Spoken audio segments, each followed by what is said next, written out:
Hi, I'm David Marchant, the founder of OffshoreAlert, which investigates participants in high-value cross-border finance with an emphasis on high-confidentiality jurisdictions. Our specialty is exposing investment fraud while it's in progress. Enjoy our content. Good afternoon, good evening. It's Martin Kenney speaking to you from the island of Tortola in the British Virgin Islands on a beautiful sunny afternoon here. I take great pleasure in introducing our panel session today dealing with what we call bad boy jurisdictions.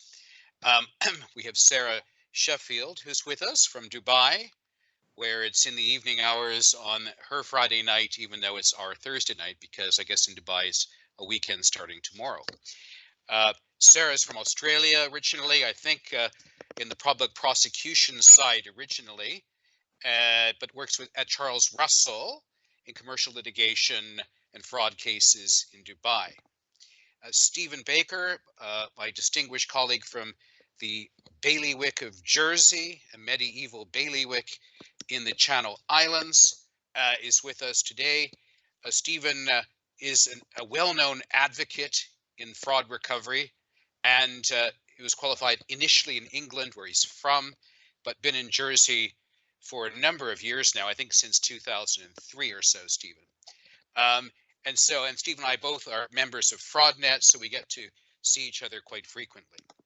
So today, we're going to address a very interesting issue about, quote, bad boy jurisdictions. Now, there was a time in fraud and asset recovery before we knew what it was called, let's say in the 1980s and 90s, when both the perception and reality about offshore jurisdictions was probably accurate, in that the cowboy days of the BVI were then present, of Jersey and offshore, quote, classically offshore jurisdictions, where very few questions were asked about the formation of companies, or Swiss banks would choose not to know very much about the ultimate owner of Swiss bank accounts held by these offshore companies. I recall tales in the BVI where you could set up a barman could and did set up a trust company at the back of the bar with a fax machine, receiving instructions to form BVI companies in 1985 and 86. No questions asked. No one would know who stood behind the company. Well, that's changed, and now in most of the quote offshore world, we have a highly regulated industry of licensed and regulated trust companies with the requirement under our AML codes to know your customer, compile and accumulate objective and verified information about the identities of the ultimate owners of these vehicles holding wealth. And we fast forward to the year 2020, and things have changed dramatically, where there's a constriction or restraint on the number of jurisdictions where blind eye knowledge of the obvious is still going on, and we'll call those pockets of resistance. There are a few places, and I'll mention two as examples. Well, firstly is deal with the offshore jurisdiction of Nevis. Nevis is a part of a federation of St. Christopher and Nevis. It's about an hour's flight south of me from Tortola here in the Eastern Caribbean. It's an independent nation, and it has made choices over the last 30 years which are pretty aggressive in terms of, let's say, asset protection, and I would argue not let's say, lending a hand to a forlorn creditor or victim of economic crime, but instead making some choices which attract the proceeds of fraud to go into structures settled or domiciled in Nevis.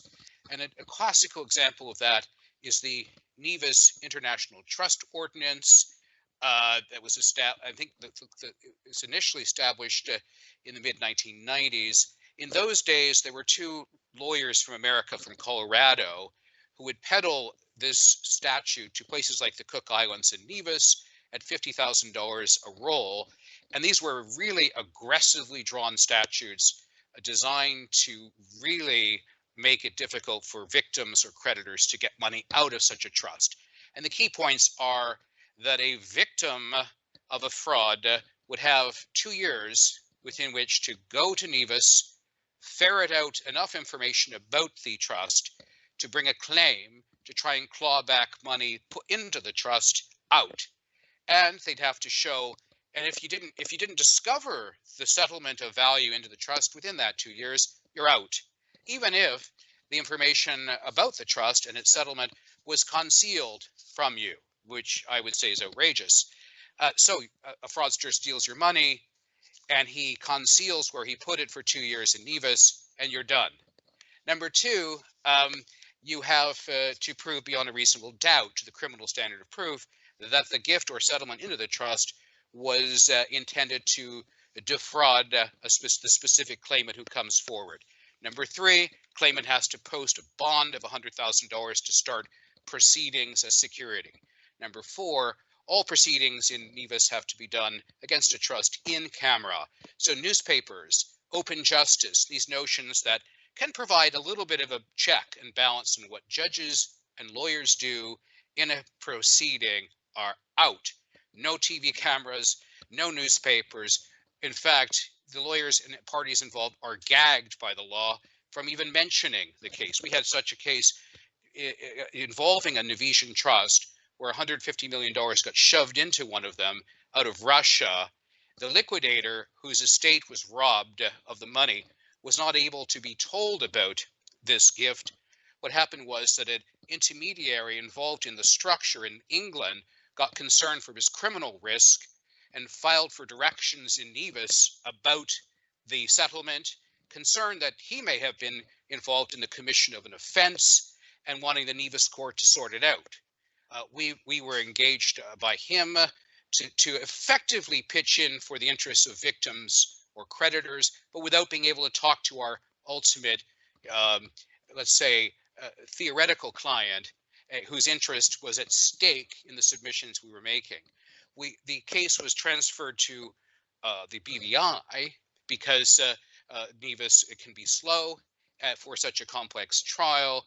We had a 5-week trial. We won at first instance, went up on appeal, and we lost on the theory that even if an agent or someone owing fiduciary duties takes money from a principal and shoves it in one of these trusts, it's still not satisfactory to upset the apple cart and claw the money back out. So these are very pernicious and serious vehicles from a creditor's rights or victim's rights perspective, and they go on. Now, I would say one way of defeating all of that is through private criminal prosecution.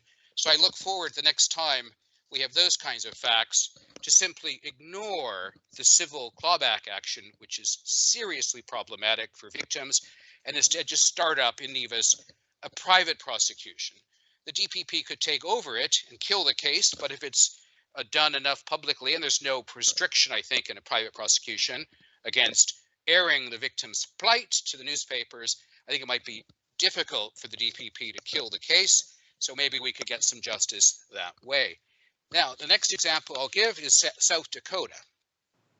Why do I talk about South Dakota? When I was a teenager, I lived just a few hundred miles north of there in Western Canada, and it's a place well known for beef cattle and wheat farming, but now it's known for asset protection. A decade ago, South Dakota trust companies had about $57 billion of assets under management. By the end of this year, it's expected to rise to $355 billion. It has been said by The Guardian that this is now the best place in the world for the rich to stay rich. The key points are they have replicated some of the protections that the Nevis Trust Ordinance has. You've got 2 years as a creditor to show up and make a claim, or you're out. They've got in-camera rules where no one can talk about the proceedings or anything to do with the trust, just like Nevis. And then furthermore, some of the safe harbor rules that are now created to combat tax evasion and money laundering such as FACTA, which applies outside of America in favor of the Department of Justice or the U.S. Treasury, of course, have no application in South Dakota. Why? Because South Dakota is in the United States. So some of the sort of global, supernatural, national ways of controlling bad conduct with economic crime simply don't apply to South Dakota because of an unintended consequence that when some of these rules are developed, no one thought about South Dakota. They've abolished the rule against perpetuities in trusts. They have dynasty trusts. Settlors of trusts can be beneficiaries of trusts. Therefore, the settler could be a fraudster, can dictate what happens to the trust, and literally it can be what we would call a sham, because by statute, they say there is no sham. The settler or fraudster can benefit from the proceeds of his crime, put it in the trust. So I would say that we have this unfortunate situation where Switzerland, BVI, and Jersey are still criticized as being centers of things dark, when in fact darkness has moved south of the Canadian border about 250 miles in the middle of North America. So over to Stephen Baker to make some comments about what I've just said, and to also speak about related issues like well-regulated versus badly regulated jurisdictions, and something about Hong Kong. Stephen. Thanks. Thanks, Martin. I wanted to pick up on what you said, actually both about South Dakota and Nevis. And what needs to be appreciated is that these trust and corporate service providers are enormously profitable businesses, and they bring wealth to the communities that have them. And so the vaguely absurd idea that you would have finance centers in Sioux Falls, South Dakota, or in Wyoming is because they make an awful lot of money. And so there's interests for local politicians to promote this offshore industry, and it brings great wealth to the communities. The problem is that the communities have no expertise in dealing with the wealth that comes there, and the problem is that there's no adequate regulation. I couldn't remember what the capital of South Dakota was. I used to know that when I was a schoolboy, but I couldn't remember. And it's Sioux Falls. And many South Dakota trust companies will have offices in New York, because New York's where wealth is generated. And you can't even fly direct to Sioux Falls from New York. I believe you go through Chicago. So it's not even easy to get from one place to the other. And how many bankers and trustees and corporate secretaries do you think there are in Sioux Falls? I hazard a guess, not many very qualified ones. And so I echo what Martin says. I encourage you to read the Guardian article. It's a long read. It's a great article which explains why there's a finance industry in South Dakota.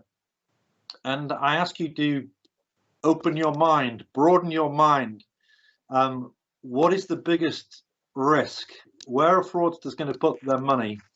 Are they going to put it in somewhere like South Dakota or Wyoming, which in truth has virtually no financial regulation? Or are they going to put it in one of what might be considered a more obvious place, Switzerland or Jersey, where in fact there is some regulation? There are trust companies which are named after branches of the Rocky Mountains. What's that about? And OffshoreAlert's a place where there's some provocation goes on, and Martin was provoked by a politician yesterday. I understand and dealt with it beautifully. But if you're opening a trust company in cowboy country, what sort of people do you think are going to be handling the money? So if you want some cowboys to look after things, go and have a look in the Wild West rather than in the wild east. I then wanted to make this comment. It seems to me that a crucial question is about regulation. The first place in the world, I believe, to regulate trust and corporate service providers was Jersey, my home now. I have no idea who it was that thought it was a good idea to regulate the industry, but it was a fantastic idea. And they've now had 20 years of experience of regulation. If you look at the website of the Jersey Financial Services Regulator, you will see public statements banning people from the industry. You'll read things criticizing people for lack of integrity and the like. And imagine in a small community how serious it is to have a public statement questioning your integrity. I'm in no way suggesting that regulation where I live is perfect. Doubtless there are bad apples in the barrel still, but every trust company in Jersey will have a visit from the regulator and be inspected by the regulator on a rolling program. So there's real regulation and there's teeth to the regulator, which brings me on to my next point.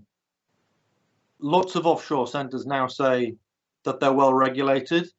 Well, ask a few questions about that and poke a little deeper, because it's very easy to say we've got a regulator, we've got all these anti-money laundering rules. Does it work? Do they apply the regulation? Are there public statements? Are people banned from the industry? How effective is it? And I observe that the international, I call them the international regulators, I'm not sure it's the right description, but the Financial Action Task Force, Moneyval in particular, which is the European Union equivalent, are now looking a little deeper, and they're saying, all right, we see you've got all these laws, but do you use them? How do you use them? Do you cooperate with other law enforcement authorities?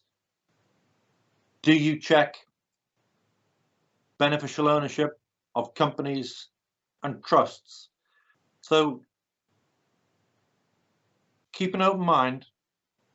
Don't assume just because a financial business is in New York or South Dakota that it's likely to be cleaner than one in the Cayman or the British Virgin Islands or Jersey.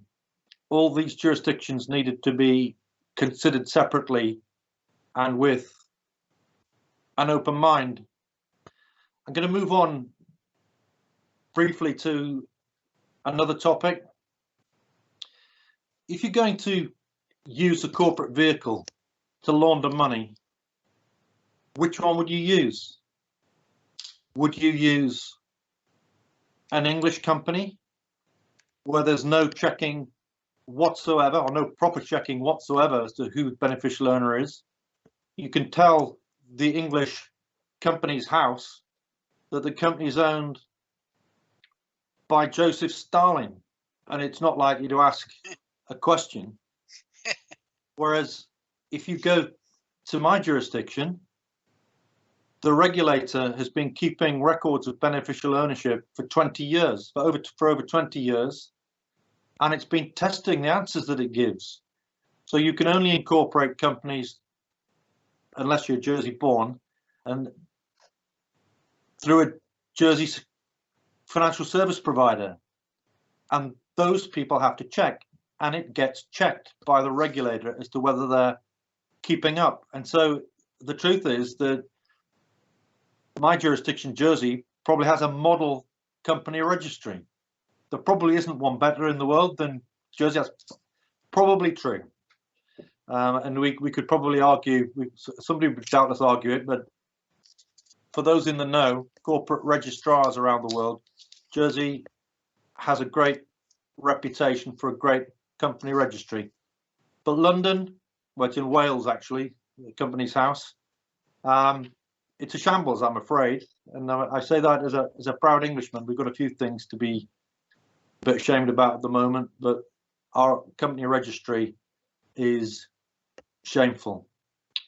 And the United States, how great are your company registries? What sort of record is there of beneficial ownership there? Where's the biggest risk? What company would you use? A Nevada company, an Arizona company, or BVI? You're probably better off, for nefarious reasons, using Arizona or Nevada, because you might be able to leave no trace at all as to who you are. So keep an open mind. I then lastly want to comment upon Hong Kong. It's a pretty startling jurisdiction at the moment, isn't it? And it's very interesting to hear Hong Kong lawyers talking at conferences like these, and I hope things work out for them as well as they hope that they're going to work out. Hong Kong has had a very effective banking regulator for very, very many years. It's only just started regulating trust and corporate service providers. So that was 2 or 3 years ago they started regulating. That's a huge job. Imagine the size of that industry in a jurisdiction as big as Hong Kong. So I think that's a jurisdiction to keep an eye on. It's great at the moment for getting disclosure orders because it's applying the, effectively, I'm butchering this a little, but effectively applying English style principles for disclosure. But how long is that going to last? And if you're looking to launder dirty money, is that a good place to look at, or will it become a good place to look at? We've got a case coming up in Jersey for prosecution, and it's a fantastic money laundering case. Nobody has been convicted yet, so assume the innocence of everybody. But a local jeweler is charged with turning cash into gold. So if you'd asked me what the prospects were of this island being using of turning cash into gold now, I'd have been telling you highly unlikely. Yet we have a trial coming up where large quantities of cash are turned into gold. And that's bringing me to the end of what I want to say. My point is that there are bad apples in every barrel. There are criminals everywhere, and fraudsters and other criminals are always going to be looking for new ways to launder money. And while cash into gold is an old way of laundering money, it's quite a new way, at least in recent times, for Jersey, my island. And I can see Sara about to start, and I don't know whether she's going to turn onto cash into gold, but she's based in Dubai. We can see the towers behind her, and with that, I hand her to talk to us about not cash into gold, but Dubai. Thank you, Stephen. I'm going to, as you'll anticipate, focus my comments mainly on Dubai. That's where I practice, and the Middle East and the United Arab Emirates, sorry. But everything that I say about the UAE, you can generally apply to the wider GCC states. It generally applies across the board, save for the various common law jurisdictions that are dotted around that I will speak about as well. When it comes to victims and creditors trying to recover value in this part of the world, a lot of the challenges that are faced arise out of the various jurisdictions that we actually have here. And, you know, we're talking a lot about offshore jurisdictions so far, but here we talk about both offshore jurisdictions and onshore jurisdictions as well. So I just want to explain what that means here. We have pretty much all of, across the 7 emirates that make up the UAE, pretty much everywhere is an onshore jurisdiction, which is supplemented by, as we call that, that's the mainland, and that is supplemented by a myriad of offshore jurisdictions or free zones. Within those free zones, there are a couple of common law financial free zones in the UAE. One is called the Dubai International Financial Centre. The other is the Abu Dhabi Global Market, which is about an hour and a half down the road from where I'm sitting. In the broader region, there's also one in Qatar, the Qatar International Centre. I believe there is one under discussion for Saudi, and those jurisdictions are very different to the onshore regime. They are common law based. They have a separate court system and judiciary that follows the English commercial court system in terms of law and procedure. Typically, the judiciary is made up of ex-English High Court judges and also judges drawn from other common law jurisdictions around the world.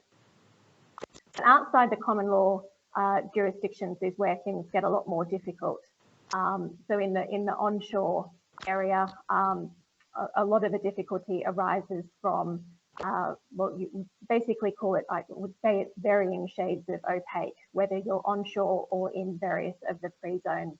And that arises because of the laws around, or lack of laws around company reporting, the way companies are structured in those different areas.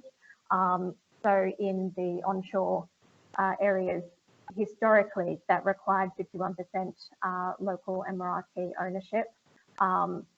There is some corporate information available about onshore entities, but it's quite limited, though you will get information around owners, shareholders, directors, their banking arrangements, for example. But the caveat to that is that historically there has been a practice here for these onshore entities whereby it's a fronting arrangement whereby on paper the 51% ownership is held by the local entity, but they in practice delegate authority to another entity who's the controller of the company, and that basically circumvents any form of regulation to the extent that there is any. On the regulation side, there is quite a lot of activity in that area for the onshore regime at the moment. And as we speak, there is a lot of companies getting their ducks in a row in terms of gathering together their UBO information, which is required to be provided in the next couple of weeks. I think there's a deadline coming up at the end of November. So other than the extent to which, I should also add that save for the common law jurisdictions, if you're looking at a free zone company, virtually no corporate information is going to be available whatsoever. So that makes it obviously very difficult. If you're a fraudster, that's where someone is going to set up their company because it's very difficult to get information around companies and beneficial ownership. Other challenges arise because the laws are quite restrictive here in terms of what can and can't be done when it comes to gathering evidence. And one can get themselves into trouble with the penal code provisions and the way in which they operate. And then assuming that a fraudster is identified when it comes to actually the next stage of pursuing them to make a recovery, there are also difficulties that arise as a result of the way the local court system operates. Local court systems here are generally very lengthy. There's a lot of uncertainty as to the outcome of the proceedings, and that arises because there is no concept of judicial precedent. There's variance, emirate to emirate, for example, in how each court at a state level will interpret the laws and apply them. And proceedings are also in camera as well, so it's not exactly what would be described as a process of open justice. There is also no hearings that take place. Everything is done on the papers, and access to the court file is very, very difficult. Previously, access could be done through informal channels, but that has been clamped down in recent times. Now you can only access information from a court file if you are holding a POA from one of the parties to the litigation. I mentioned on the other side of the fence, though, that there's some brighter news when it comes to the common law jurisdictions. So we have a couple of them dotted around the GCC, and they are generally a lot more victim and creditor friendly because of the way they are set up and the different processes that they offer. And those centres really are the outcome of a deliberate policy decision here to set up these centres, primarily driven at attracting international business to the region, and then providing international business with a forum that is going to be much more attractive to them in terms of the common law jurisdictions that they're used to operating in. And with that, luckily, comes a byproduct of that is that that there are these tools that are available to victims in terms of tracking down funds and recovering them. On the evidence gathering side, I just will look quickly at what can and can't be done. First of all, what can't be done when you're in the onshore context.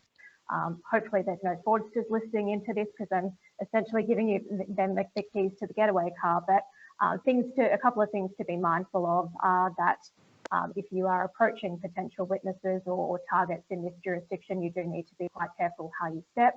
An approach to a witness could be met with allegations of breaches of their privacy or even being defamation, which are criminal offences here. And in this part of the world, the truth of the matter is not a defence to an allegation of defamation.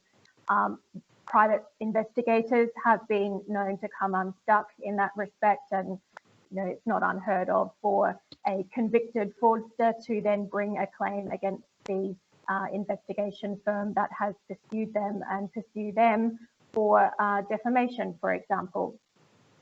There's also risks to witnesses in terms of them falling foul of the various penal provisions that will prevent them from divulging information.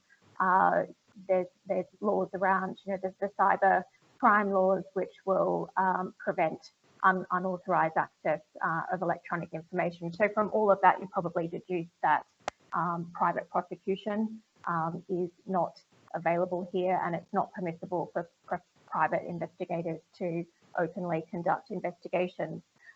When it comes to things like document production, in practice in the local court regime, there is no such thing. Technically, it's available under the law, but in practice, the court will not enforce that.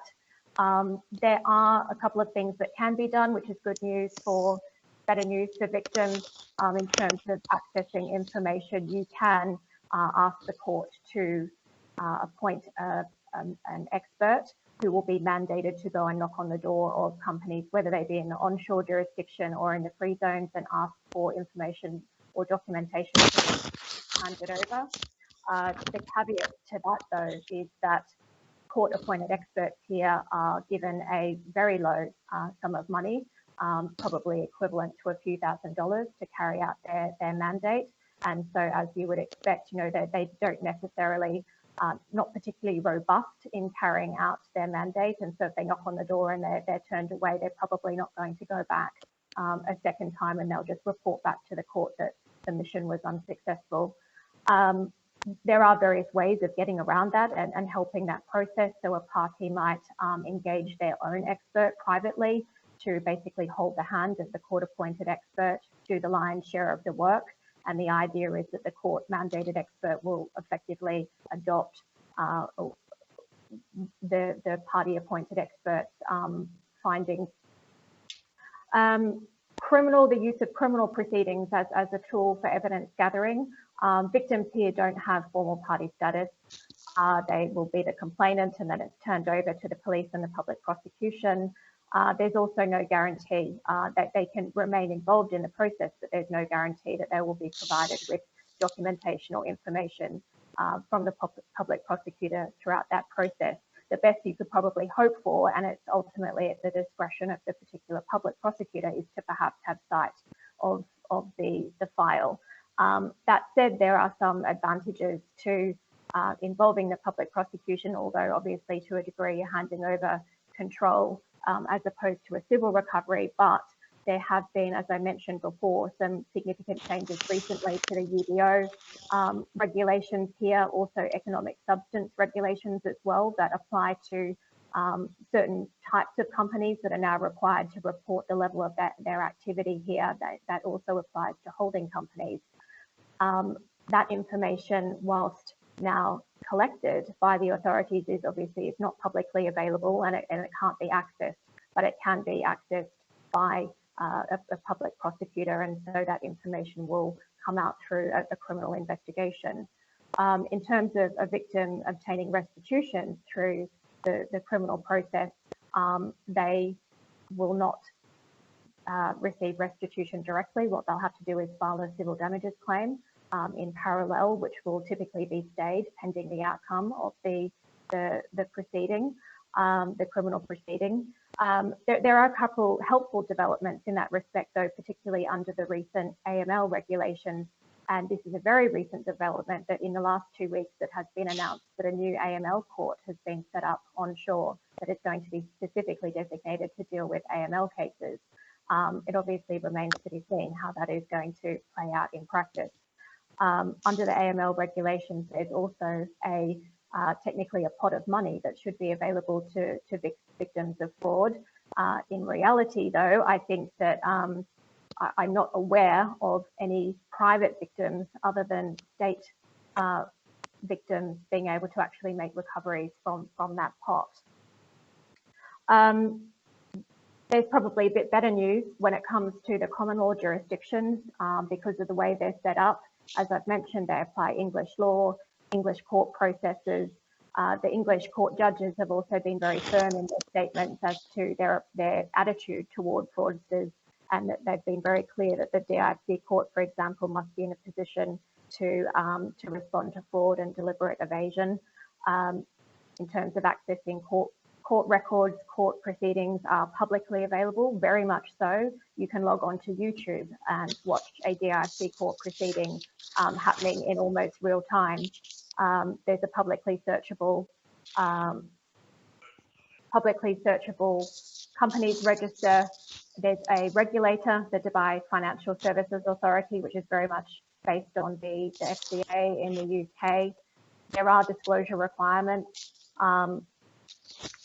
In terms of accessing documents and information, all of the tools that you would expect in a common law regime are available, including against third parties. And one piece of very good news about the DIFC court is that they are very generous with their jurisdiction. So, for example, if you have a company that has an entity both in the DIFC and then across the road onshore, you can go to the DIFC court and ask for a bank, for example, to hand over documents under Norwich Pharmacal orders, and that will extend to the branch in onshore if the account is there. So that's something that's very helpful in terms of assisting victims in recovering money and gathering information. I think that's pretty much all I wanted to say, and I think that we've run out of time as well. So thank you, Sarah. Thank you, Sarah, because we only have about 7 minutes for questions. I'd like to. We had 2 questions from David that came in.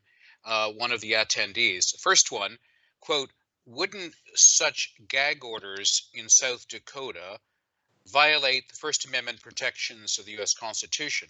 Now, this relates to the point I made that it seems that by legislative choice in the state, South Dakota trusts are quite secret, and information about them is not allowed to come out. And I just looked, in answer to this question, I looked something up on the internet, and I found a website for South Dakota Trust Company LLC, and they have a page on privacy versus secrecy. And it says, South Dakota has one of the most comprehensive privacy statutes in the United States for trust matters. It is the only state with an automatic total seal in perpetuity of all court matters, for instance, reformations, modifications, deckhands, challenges, clawback claims, litigation of any kind involving a South Dakota trust is in perpetuity to be secret and held in camera. Now, I find that just that whole concept to be completely outrageous, excessive in the extreme, because ordinarily in a rule of law-based jurisdiction, we have open justice, and we have occasionally the court's power to make a proceeding sealed or secret for a limited period of time, needed to ensure that its orders are effective. Like a freeze order, you don't want it to get out that you're freezing of crooks' money, otherwise the money will fly away. So for a period of time in English law, we're entitled to have a sealed record. But this idea that a rule of law-based jurisdiction made a choice that in perpetuity, all litigation challenging a trust in South Dakota must be held in secrecy is perfectly outrageous. Now, I'm not a U.S. constitutional lawyer, but I have to believe that if challenged, this law would probably fall, particularly in the federal courts, where you would want to get one of these cases removed from the state court system if they fancy these kinds of statutes. Stephen, over to you. Yeah, Martin, in trust disputes in England and in Jersey, if they're to do with the administration of the trust, then they would be in private. So if there was an argument about whether a trust should be holding some shares, or whether they should be invested in some funds, or whether one beneficiary should get a bit more than the other, then those would be in private and they would be sealed, I think, as the Americans call it. As soon as a claim becomes hostile, then it has to be in public. So, for instance, if somebody is saying that a transfer into a trust should be set aside because it was a part of an insolvency and it was a preference, then that would take place in public. Now, of course, courts sometimes allow things to take place in private where maybe they should take place in public. So where there's genuinely a challenge, a criticism, a real criticism of the trustee. But in the main part, hostile proceedings are held, take place in hostile in public, administrative in private. And again, none of us on this panel are American lawyers, but we had clients involved in some major trusts litigation in Colorado. Colorado being one of the world's well-known trust jurisdictions, as well, as you understand, Martin. Why would you not have some trust governed by Colorado law? And all of those were in private, and we have had an almighty struggle to get courts to rule things public and unseal the record, to the extent that we've been left with a position whereby we may need to appeal to the Department of Justice to apply to unseal the files. And to give you the example, this is a case where a witness perjured himself in court in Denver. We've made a complaint about perjury in the Jersey courts because the evidence was repeated in the Jersey courts, and we can't get hold of the Denver evidence in order to prosecute him in Jersey.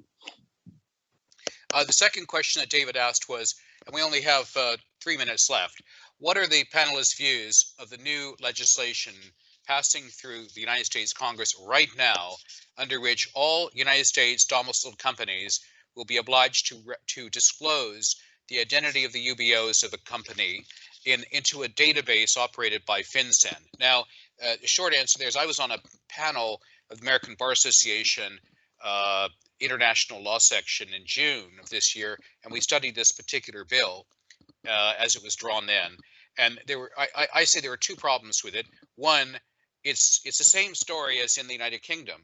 Because you don't regulate incorporators in America, any old Tom, Dick, or Harry can set up an incorporation office and form companies, fill in the form of Muhammad Ali or Joseph Stalin as the UBO.